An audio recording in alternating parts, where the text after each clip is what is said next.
जी news की कोशिश है कि जो आम लोगों से जुड़े सरोकार हैं, जो मामले हैं, उसकी आवाज़ उठाए और डीएनए जो हमारा प्रोग्राम है जी न्यूज़ का, वो लगातार आम लोगों से जुड़ी तमाम बातें उठा रहा है, तमाम मसले उठा रहा है और इस बार मेडिकल, दवा, लाइफ सेविंग ड्रग्स, जीवनदायिनी औषधियाँ, इसको लेकर हमने मुहिम चलाई है और इससे जो इम्पैक्ट पड़ा है वो देखने को मिल रहा है और इसी से जुड़े तमाम पहलुओं पर बातचीत करने के लिए केमिस्ट एंड ड्रग्स एसोसिएशन के अध्यक्ष प्रेसिडेंट शरद मल्होत्रा जी हमारे साथ मौजूद हैं। गुड़गांव में हम लोग इस समय मौजूद हैं और इनसे जानते हैं कि आखिर ऐसी क्या वजह है कि तमाम जो ड्रग्स होते हैं, जो 23 रुपए की है वो 97 रुपए में मिल रही है, जो 60 रुपए जिस ड्रग्स का, जिस दवा का होलसेल प्राइस है वो 100 से 150 रुपए में मिल रही है।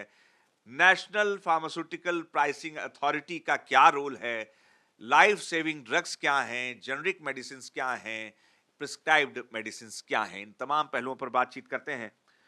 शरद जी, ये जी न्यूज लगातार ये उठा रहा है कि आखिर ऐसा क्या मामला है कि जो दवा, आप तो होलसेलर भी हैं, 23 रुपए की चीज जो है मार्केट में 100 रुपए की, ऐसी हिमाकत कैसे हो गई?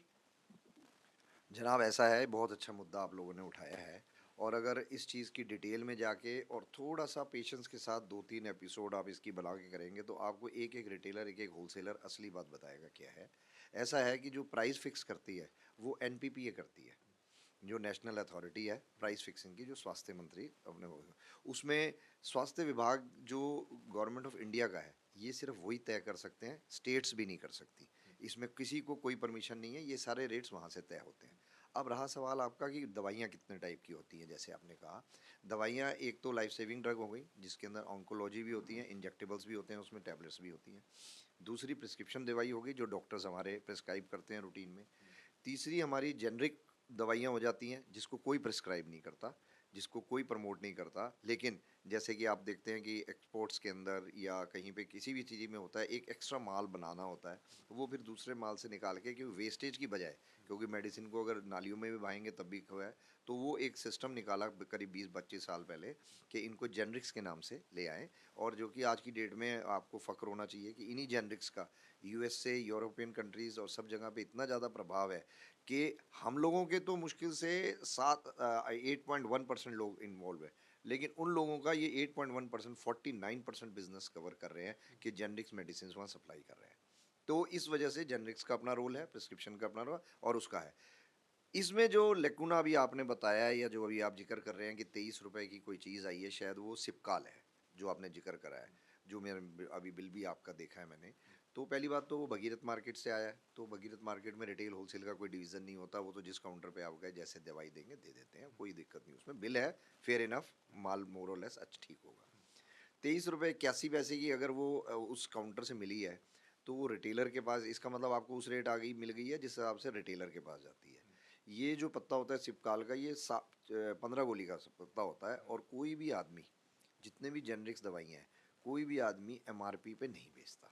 ये पूरे हिंदुस्तान का मैं बता सकता हूँ आपको, और मैं चाहे किसी को जानता हूँ या ना जानता हूँ, मैं अपने सिर्फ Gurugram chemist and drug association के केमिस्ट की बात की नहीं कर रहा मैं आपसे पूरे बता रहा हूँ। कोई भी चीज़ जो भी जेनरिक आती है, उसको एमआरपी तक बेचने की हमें परमिशन है। अगर किसी का एमआरपी 150 रुपये है, हम उसको 150 रुपये बेच सकते हैं, लेकिन हमारा केमिस्ट नहीं बेच रहा उसको। एक एरिया के कंपटीशन के हिसाब से कहिए या किसी भी तरीके से कहिए, वो उसका रेट 90 या 100 रुपये फिक्स हो चुका है। जैसे जैसे सिप्लॉक्स आपने बताया, तो सिप्लॉक्स जैसे 23 रुपए का एक सिपकॉल, हाँ, तो सिपकॉल जो है 23 रुपए का एक पत्ता जी होलसेल का, जी जी तो इसका एमआरपी कितना होगा? 5 रुपए।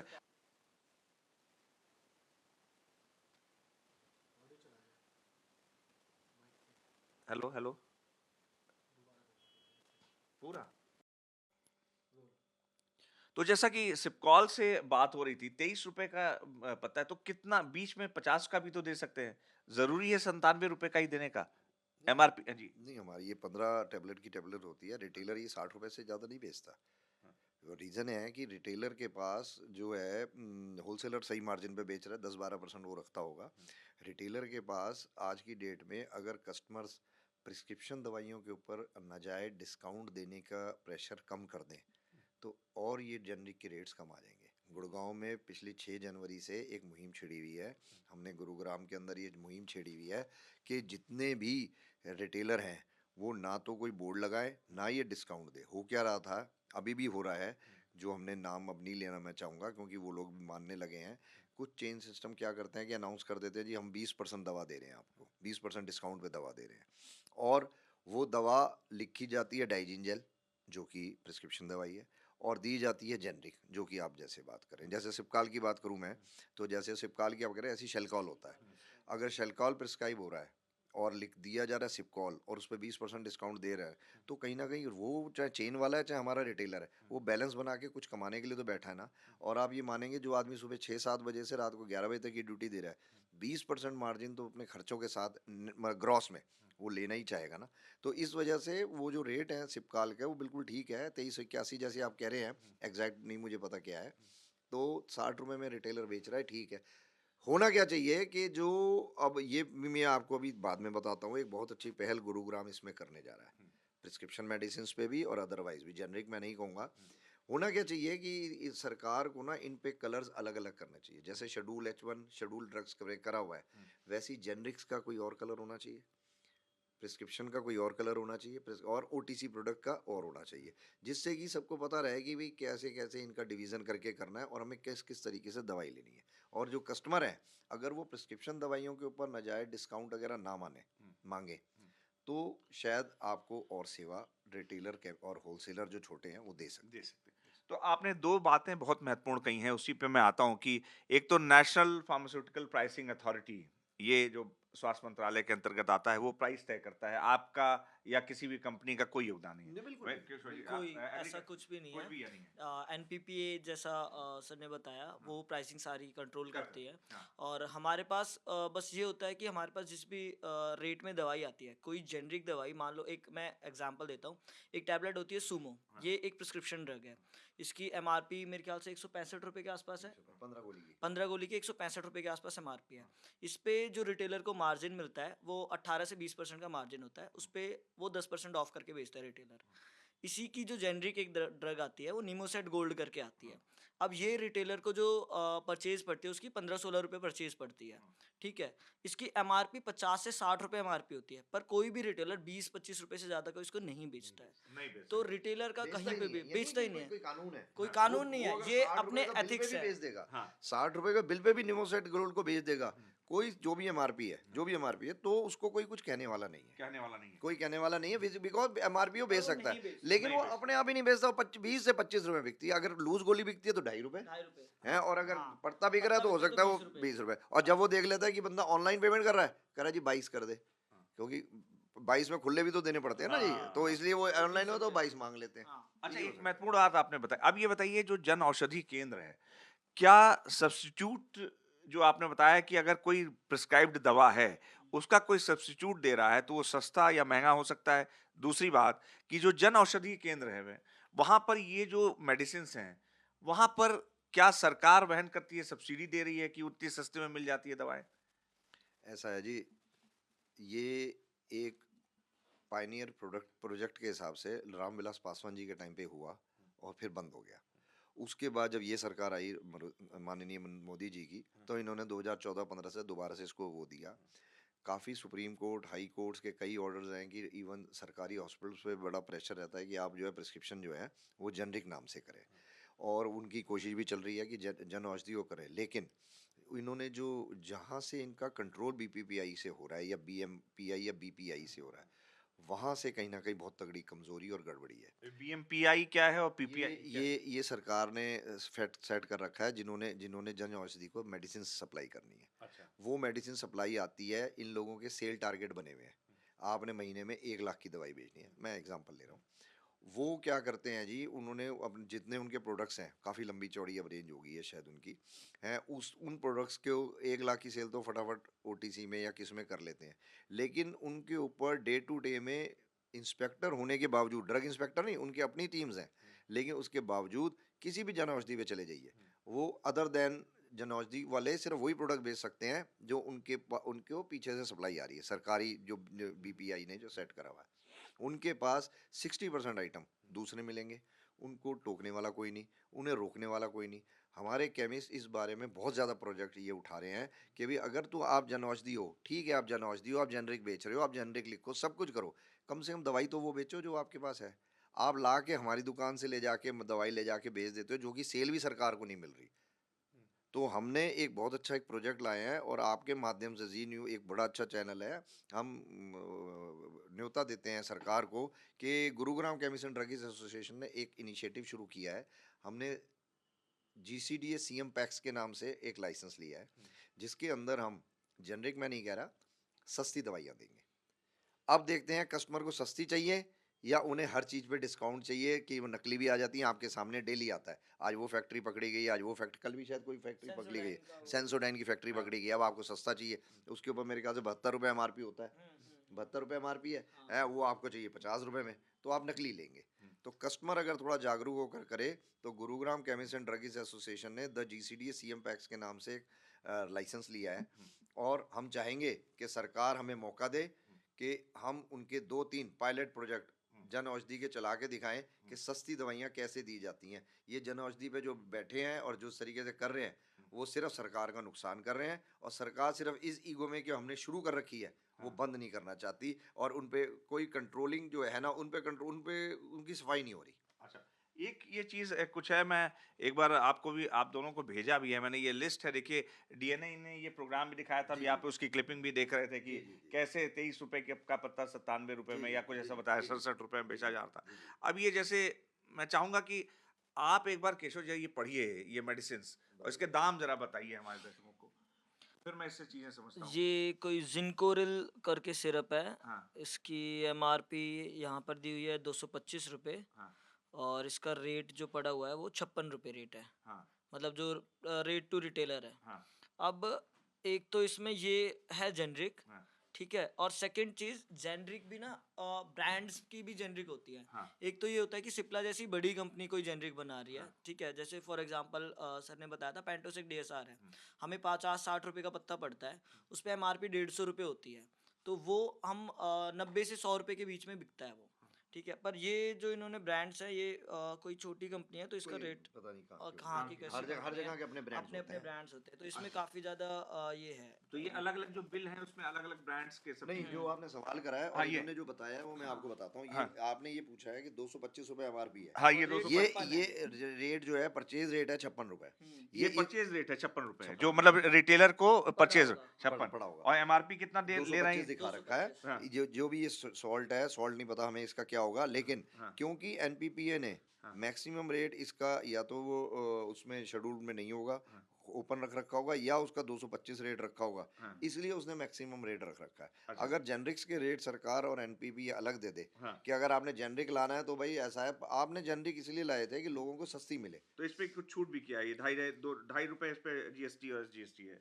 नहीं, 5% आता है ना, तो वो अच्छा लिखा ऐसे जाता हाँ है। जहाँ अच्छा लिखा है ऐसे। वो लिखा ऐसा जाता है, 5% ही होता है उसमें, हाँ कोई वो उसके अंदर फर्क नहीं होएगा। हाँ सिर्फ ये है क्योंकि एनपीपीए के अंदर 225 एमआरपी अलाउड है, हाँ। ये इसलिए 1116 रुपए की एक मेडिसिन है, ये देखिए ये क्या है, कहाँ पे ये 328 ये नंबर है, ये है टैब ये क्या ये है, ऑगमेंटिन सॉल्ट है। ऑगमेंटिन हाँ ऑगमेंटिन सॉल्ट है इसका ये देखिए ना, ये क्या है 1116 रुपए। वो उसके नीचे है। हाँ ये ऑगमेंटिन जो है हाँ इसमें एमआरपी मैक्सिमम 195 हो सकता है एनपीपीए के हाँ हिसाब हाँ से। उसने मैक्सिमम यही रेट लगा के रख दिया हुआ है। और 780 रुपए क्या लिखना चाहिए। 780 रुपये वो जो टोटल प्रोडक्ट की वैल्यू होगी ना जी, कितने प्रोडक्ट दिए उसने, 10 पत्ते दिए हैं, हाँ हाँ तो उसने अच्छा टोटल तो उसने करेक्ट 80 रुपए का दे दिया, उससे पे टैक्स लगा हाँ दिया। हाँ अब ये जो प्रोजेक्ट है, हाँ ये रिटेलर किसी भी हालत में 10-12 रुपए से ज्यादा नहीं, 15 रुपए से ज्यादा नहीं बेच सकता, अच्छा 15 रुपए से ज्यादा नहीं। क्योंकि सारी तो कंपनियों ये का ऐसे आपके बिक रहा हिसाब है। से ये सही है ये। नहीं, वो तो इसमें मतलब ये करें ना कि ये जैसे सारे जेनरिक्स आइटम लग रहे हैं, जैसे आपने अगला आइटम लिया है जो आप 1116 कह रहे थे, हाँ वो है 20 पत्ते एजी टैब 500, मतलब ये अजित वो है, अजिथ्रोमाइसिन है 500 mg। अजिथ्रोमाइसिन हाँ अजिथ्रोमाइसिन 500 होगी ये, मतलब हाँ हमारा हाँ अंदेशा ये है। हाँ और इसका एमआरपी 122 रुपये। अब हाँ ये 122 की बजाय अगर सरकार कह दे कि प्रिस्क्रिप्शन मेडिसिन अगर आपने रखनी है हाँ तो इसका एमआरपी होगा 122, हम्म, और अगर जनरिक का मेडिसिन है तो इसका रेट रख दीजिए आप 65। उसी समय आपका जो सवाल है जवाब मिल जाएगा। ये सरकार ने करना है, हमें तो जो चीज आएगी हम उसके कर रहे हैं, और उसका करके भी हम आपसी कंपटीशन के पीछे से हम उतने में बेच ही नहीं पा रहे। अगर एमआरपी बेच दे तो सर फिर तो बात ही कुछ नहीं। रिटेलर नहीं बेच पा रहा, होलसेलर नहीं बेच पा रहा इसको ज्यादा रेट पे। होलसेलर और इनके एक जो ड्रग एक्ट है उसके अंदर मापदंड बने हुए हैं। मैन्युफैक्चरर टू होलसेलर मापे करके होता है, MAPE रेट सेट होता है, MAPE। तो उसके अंदर साफ साफ ये लिखा हुआ है, उसके अंदर ये लिखा हुआ है कि सारे खर्चे निकाल के मैन्युफैक्चरर ने ये रेट निकालना है कि मैं तेरे को 10% पे, 8% पे, 12% पे, एज पर एक्ट के DPCO के अंदर है। वो किसके अंदर है? अगर DPCO के अंदर है तो 8% समझ लो, 9% मिल जाएगा। रिटेलर को इतने देगा, ओह सॉरी होलसेलर को, और 16% से 20%, मतलब 8 से 10 की रेंज है होलसेलर की, 16 से 20 की वो है। वो बेचारे इसी में घूमते रहते हैं। खुश इसलिए हो जाते हैं रिटेलर, अगर वो डे टू डे देखें हम किस चीज़ में बेच रहे हैं, वो इस चक्कर में दूसरे आइटम पे कंपटीशन इतना ज़्यादा है कि वो डिस्काउंट दे देते हैं, जेनरिक में कमा लेंगे।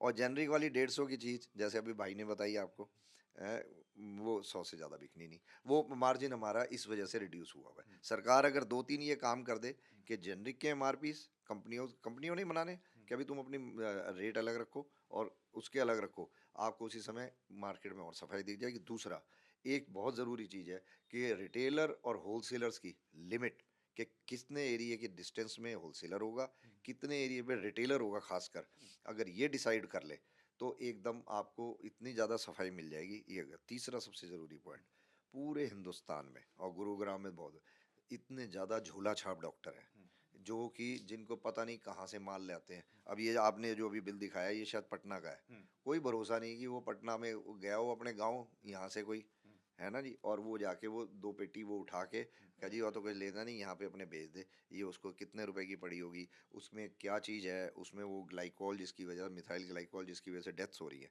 वो अब मिला हुआ वो क्या पता कहाँ का है, कुछ नहीं पता। ये अगर सरकार चाहे तो 15 मिनट में कर सकती है, क्योंकि उन्होंने सिर्फ ये कहना है भी 1 जनवरी से जेनरिक और उसके MRPs अलग होंगे प्रिस्क्रिप्शन में, उसी समय अलग फर्क आ घोषित जाएगा। हो जाए। दूसरा ये हो जाए 200 मीटर के अंदर एक रिटेलर ही होगा, एक रिटेलर होगा। होलसेलर्स एक एरिया में, अब जब जैसे ही ये मेडिकल डिवाइसेस का खुला हुआ है काम, उसके बाद देखिए मेरे ख्याल से लोगों ने 500-700 लाइसेंस ले लिए लोगों ने। जिसने भी अपना रुई के कपड़े बनाने का काम करना था ना, उसने भी वो डिवाइसेस का नंबर किस नंबर से नाम से होता है, MD4 मेडिकल डिवाइसेस 42, MD42 के नाम से वो लाइसेंस आने लग गया जी। कोई भी ले ले, ड्रग लाइसेंस की जरूरत नहीं अच्छा, है। एक चीज आप उसे मैं समझना चाहूंगा, इसको 3 हिस्से में बांटा जाए, चार, होलसेलर, अच्छा वैसे रिटेलर हाँ, और सरकार। नहीं सरकार भी क्या प्रॉफिट ले रही है इसमें से, पैसा उसको जा रहा है? नहीं, सरकार को देखो, सरकार को कुछ भी पैसा नहीं जाता है, सरकार को जो लीगल एक्साइज लेती है अपनी, मतलब GST जीएसटी लेती जो है, नहीं एक्साइज और GST है वो मैन्युफैक्चरर से लेती होगी ना। इसमें मैन्युफैक्चरर होता है, मैन्युफैक्चरर के बाद C&F होता है, C&F के बाद होलसेलर्स होते हैं, होलसेलर्स के बाद रिटेलर होता है। अच्छा, मैं फिर से आपसे एक बार पूछ रहा हूँ ये कि क्या जो कंपनी है, जो भी जितनी भी दवा की कंपनियां बनाने वाली हैं, क्या वो दाम तय करती हैं या सरकार उनसे दाम तय करने को कहती है या फिर नेशनल फार्मास्यूटिकल्स प्राइसिंग अथॉरिटी ही करती है? वो स्पाइरल कॉपी होगी आपके पास, दो दो मेरे को। आपको मैं एक लिस्ट देता हूँ, अभी हमने रिलीज करी है वो, अभी 100 लोगों को ही करी है, क्योंकि कहीं कुछ कमी हो तो पता चल जाए। मैं आपको दिलवाता हूँ यहाँ पे, आप ये लेके जा सकते हैं। ये हमने जो इसके अंदर करा हुआ है, ये क्या, एक बार दिखा दीजिए कैमरे पे हमारे। हाँ हाँ आप लेके जाइए। हाँ, नहीं, हम ये देखिए, ये हमने पूरा लिखा लिस्ट ऑफ साइकोट्रोपिक ड्रग्स। इसके अंदर सारे जिस पूरी लिस्ट है कि इसमें साइकोट्रोपिक ड्रग्स कौन सी हो सकती हैं। इसके बाद ये है, देखिए ये है डिपार्टमेंट ड्रग एंड कॉस्मेटिक, इसके अंदर पूरी नोटिफिकेशन है कि इसके अंदर सारे के सारे शेड्यूल H के अंदर कौन सी दवाइयाँ होंगी। ठीक है जी। उसके बाद इसके अंदर ये है कि शेड्यूल H1 में कौन सी दवाइयाँ होंगी। ठीक है। अब ये पूरी शेड्यूल H1 की यहाँ पे लिस्ट होगी, ये पूरी ये है। अब जब सरकार ये कर सकती है, इन्हीं के हिसाब से वो मैन्युफैक्चरर को सरकार लिस्ट देती है कि आपका इसका रेट इससे ज़्यादा नहीं रख सकते, तो इन्हीं लिस्टों के हिसाब से रेट जाते हैं। वो सरकार तैयार करती है, NPPA सेट करती है। और लोगों को ये है, उन्होंने 3 साल पहले बड़ा महत्वपूर्ण एक डिसीजन हुआ, 3 या 4 साल पहले, कि हर साल अगर आपकी इतनी उसकी सेल में ग्रोथ हो रही है तो 10% आप MRP बढ़ा सकते हैं। अगर किसी का, अच्छा, ये भी सरकार नहीं तय कर रखा है? सरकार ने तय करके बड़ा अच्छा दे रखा है, ये चीजें बहुत अच्छा दे रखा है। जैसे फिर से मैं एक बार दर्शकों को चाहूंगा कि आप ठीक से समझाएं कि सपोज एक्स मेडिसिन है, उसकी सेल अगर बहुत ज्यादा हो रही है तो बहुत प्राइस, ज़्यादा की बात नहीं है। अगर आपके कंपैरेटिवली वो सॉल्ट अच्छा ग्रो कर रहा है, तो तो उसमें 10 नेट अगर प्राइस, आप अगर और हमारे कहने पे आपने साढ़े इसमें ₹37.5 रेट रख रखा है या ₹36.5 रेट रख रखा है, तो 1 साल के बाद जब उसको रिवाइज़ करेंगे रेट, आप उसको ₹40 रख सकते हैं, सारी कंपनी। ये एक रूल है, ठीक है ना जी? और ये आपको मैं ये लिस्ट अपने है, ये आप ये दे ही अब रहे हैं। आपको अच्छा, ये इंटिमेट तीसरा कि करूँगा मैं ये आपने लिस्ट। अब आप एक चीज़ और कह रहे थे कि रिटेलर जो है कम होने चाहिए 1 किलोमीटर के दायरे में। ब ये क्या इससे, ये जो अभी लगातार देखता हूँ मैं 10-10 दुकानें लाइन से दवाई की, सर, तो आप इससे कहाँ क्या रहते फ़र्क हैं? पड़ेगा? आप कहाँ रहते हैं? मैं तो दिल्ली में। किस जगह पे? ये सेंट्रल दिल्ली की बात अगर हम करें मान जी, लीजिए, हाँ जी। जी। आप ये बताइए जिस भी कॉलोनी में, सोसाइटी में आप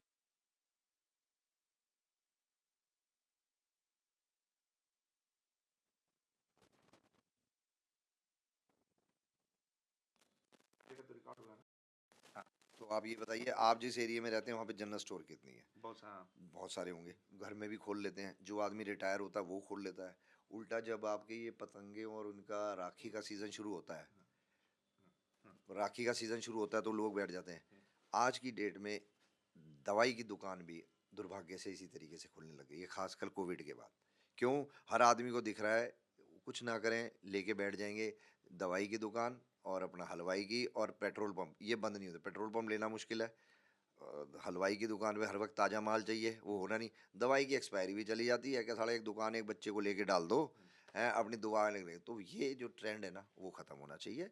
और नए लाइसेंसेस जितने भी इशू हो रहे हैं, वो विद फार्मासिस्ट होने चाहिए, कि अगर फार्मासिस्ट वहाँ पे बैठते हैं उन्हीं को दे के करना चाहिए। उसके बाद आप देखें, ये 4-5 छोटी-छोटी एडजस्टमेंट सरकार कर दे, मैन्युफैक्चरर से लेके रिटेलर तक वो तैयार है सब कुछ मानने के लिए। हो क्या रहा है कि एक आदमी जाके मार्केट में कोई गंद मचा देता है, तो रिटेलर को हम जाके समझाते हैं एज एसोसिएशन, भाई तू ये ना कर। क्या उसको रोका है जो मुझे रोकने आ गए? हम चुप होकर अपने घर बैठ जाते हैं, या हम उसके साथ नाराज हो जाते हैं, या हम कहीं पे लिख के लेटर भेज के अपनी फॉर्मेलिटी पूरी कर लेते हैं। एक्शन ऐसा होना चाहिए, सरकार की तरफ से होना चाहिए कि छोटा छोटा रिटेलर, छोटे से छोटा होलसेलर, उसकी इज्जत, उसके पैसे, उसका मार्जिन जो जायज़ बनता है ग्रॉस, वो उस तक पहुंचे। खर्चे किसी के भी ज़्यादा हो सकते हैं, हो सकता है एक महीने में आपका खर्चा कम हो, मेरा ज़्यादा हो, वो अलग बात है। लेकिन बराबरी का अगर हम कमाएंगे तो हम बराबरी का खर्च भी कर सकते हैं, और उसी हिसाब से हम अपना दुकानदारी घर चलाएंगे, सुकून के साथ चला पाएंगे। हबड़ा तबड़ी में शाम तक मुझे चाहिए तो पैसे, किसी की किस्त चुकानी है मेरे को कुछ करने के लिए, तो मैं किसी भी अनाप-शनाप रेट पे बेच दूँगा कोई चीज़, कि भई उसको दे दूँ। ये तो बेचारा बेच रहे हैं उसमें, क्योंकि ये कल मेरे देशभक्ति के एसोसिएशन के गीत सुन के आए हैं, और ये फिर वर्चन मेरी दुकान पे ही आ गया। मैंने शाम को किसी की वहाँ पर इंस्टॉलमेंट देनी है, किसी की पेमेंट करनी है, कोई कुछ करनी है, चल साले को निकलने दे ₹20 में भाई। तो वहाँ पे ये गंदगी तभी हुई है, नंबर ऑफ केमिस्ट बहुत ज़्यादा है। दे शुड, जैसे ही ये रिड्यूस होंगे, क्वालिटी ऑफ वर्क अपने आप इम्प्रूव हो जाएगा। हो जाएगा। आप जी। केशव और कुछ और बात ऐड करना चाहेंगे इसमें? तो ये यही बात, मतलब कुल और आप कुछ और कहना चाहेंगे नहीं, दर्शकों के पॉइंट ऑफ व्यू से, क्योंकि ये जो बस ये दर्शक जो है ना, ये डिस्काउंट मांगना बंद कर दें। हाँ, डिस्काउंट मांग के अपनी हेल्थ का खराब कर रहे हैं। आप डेली देख रहे हैं, हर जगह पे खबरें आ रही है, आज ये चीज़ नकली फैक्ट्री पकड़ी गई, वो इवन ये काम शुरू हो गया रीलेबलिंग, वो जो एक्सपायरी का है वो रीलेबलिंग शुरू हो गया। दूसरा जो है, जो वो बनते हैं, जो मेडिसिन को डिस्ट्रॉय करने के लिए जो चीज़ें बनती हैं, वो इतनी ज़्यादा मेडिकल कुछ भी चीज़ है, बायो वेस्ट कहते हैं शायद उसको, उसको ख़त्म करने के लिए इतनी महंगा हिसाब किताब है कि उस सरकार को चाहिए इस पे भी काम करे कि वो बायो वेस्ट जो है ना, अच्छी तरीके से डाइल्यूट हो जाए नालियों में, और उसमें ना फेंका जाए। और अगर अगर मैं कहीं देता फेंकता पकड़ा जाऊं तो मेरे पे पेनल्टी है, मेरा चालान भी कट रहा है। लेकिन अगर मैं पकड़ा नहीं गया, कुछ नहीं हुआ, तो मैं वो पता नहीं अपनी दवाई का या अपना कूड़ा कहीं फेंक आता हूँ। फिर दूसरी बात, किसी के घर में किसी को इंजेक्शन चल रहे हैं, कोई लगाने आता है इंजेक्शन, जो कि कोविड के टाइम पे बहुत देखा गया था। कोई लगाने आता है इंजेक्शन, बाई चांस उस बुज़ुर्ग की या जो भी ज़रूरतमंद है उस बेचारे की डेथ हो गई, अगर उसमें 1 डेढ़ इंजेक्शन बच गया, और फ़र्ज़ करो वो आदमी वहाँ से ले गया, उसमें किसी ने ध्यान नहीं दिया, और वो अनाप-शनाप रेट पे कहीं बिक गया, या कहीं ब्लैक हो गया, या एक्सपायर होने के बाद बिक गया, बदनामी सरकार की है। सरकार थोड़ी सी एडजस्टमेंट्स कर देना, और हम जैसे, मैं मुझे तो नहीं कहूँगा, लेकिन हमारे जैसे छोटे रिटेलर और छोटे होलसेलर्स को करें, वो बड़े बड़े लोगों के साथ बैठते हैं, बड़े बड़े लोगों के बड़े बड़े डिसीजंस होते हैं। छोटा रिटेलर और होलसेलर के अगर दर्द जाने ना सरकार, तो उसके बाद सफाई उनको इसी लेवल से मिल जाएगी। तो आप थोड़ा रिटेलर से भी कहेंगे कि जो मैक्सिमम प्राइस पे चले जाते हैं, मान लीजिए होलसेल का जो दाम है उसके आसपास ही रहें, बहुत ज्यादा हैं? मैं, आप कुछ भी कह लो, नहीं जाता ही नहीं जाते, रिटेलर, नहीं जाते। ना होलसेलर जाता ना आप रिटेलर मेरे जाता। साथ चलो, सब आप साथ चलो और हम लाइव कैमरा पे भी आप चाहो तो कुछ भी जो लिस्ट ऑफ ड्रग्स है हम या तो आप हिडन कैमरा रख लो, हो सकता है आपको मन में हो कि भाई क्या ऑन कैमरा शायद अलग रेट बोले, आप हिडन कैमरा रखो, मोबाइल फ़ोन कैमरा अपनी जेब में रखो, हम 10 दुकानों पे चलते हैं, 10 दुकानों का रेट आप देख लो कि किसी मैं आपको वो बताऊंगा, जेनरिक्स कुछ है जैसे पेंटोसेक डीएसआर है 150 एमआरपी है, 150 रुपये तक ले सकता है एक रिटेलर, ले सकता है, ले लेकिन सकता है, नौ पर 100 रुपए कोई की भी है 100 रुपये और आपने सिर्फ 5-10 रुपये ऊपर नीचे और होगा। आपके ऊपर है कि आपने कैसे कन्विंस किया। आपने कन्विंस ये करना, वो पड़ोसी ने 70 का दिया है, क्योंकि बेचारे का 60 का आ रहा है, वो आपको 70 का भी दे देगा, कहाँ रह गया रिटेलर का मार्जिन। सिर्फ आपने कन्विंस करना है कि पड़ोसी ने, वो तो आपको ये जो मेन रेट प्रतिस्पर्धा कोट करेगा लेने वो 100 वाला रुपये। जो लेने वाला है कंज्यूमर जो है, वो अगर ये प्रतिस्पर्धा खत्म करवा दे तो उनको अच्छी दवाई मिलेगी, जिसका पेट भर जाएगा वो आपको ठीक दवाई देगा, और सरकार थोड़े से ये रिटेलर और होलसेलर के लाइसेंस में गैप देना शुरू करे। और केमिस्ट एसोसिएशन के मिस्टर मल्होत्रा और केशव जी बात कर रहे थे, शरद जी बहुत अच्छी जानकारी दी इन्होंने, कई सारी जो टेक्निकलिटीज हैं वो बता रहे हैं, और बहुत सारी जो धागे उलझे हुए हैं अभी इसको भी समझना काफी जो है, मेहनत करके इसका अध्ययन करना पड़ेगा। लेकिन जो इसका जिस्ट है कुल मिला के कहने की बात यह है कि जो नेशनल फार्मास्यूटिकल्स प्राइसिंग अथॉरिटी है जो कि मंत्रालय के अंतर्गत आती है, वो दाम तय करती है। दूसरा जो केमिस्ट एसोसिएशन है ये मांग कर रहा है कि जो रिटेलर्स हैं वो कम होने चाहिए, क्योंकि बहुत ज़्यादा हलवाई की दुकान की तरह बहुत ज़्यादा अगर दुकान खुल जाएगी तो समोसे कहीं अच्छे और कहीं खराब और कहीं फीके मिलेंगे। इसके अलावा एक और इनका ये कहना है कि जो मार्किंग है अलग-अलग कलर्स की, जो लाइफ सेविंग ड्रग्स ड्रग्स हैं, प्रिस्क्राइब्ड ड्रग्स, मेडिसिन, इसको लेकर भी तमाम अहम जानकारी दे रहे हैं। लेकिन कुल मिला के ये कहना है कि जो प्राइस है वो गवर्नमेंट के द्वारा तय किए जाते हैं, और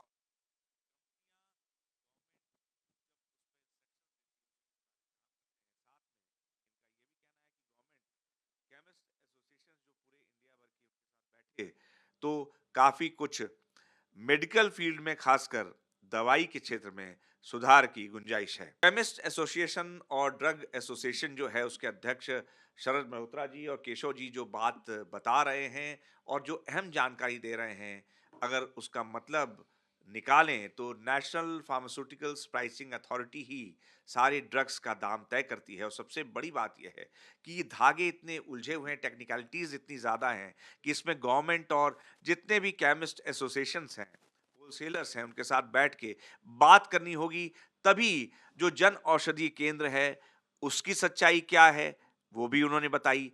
रिटेलर्स कितने हद तक जा सकते हैं, कितना दाम ले सकते हैं, वो भी ये बता रहे हैं।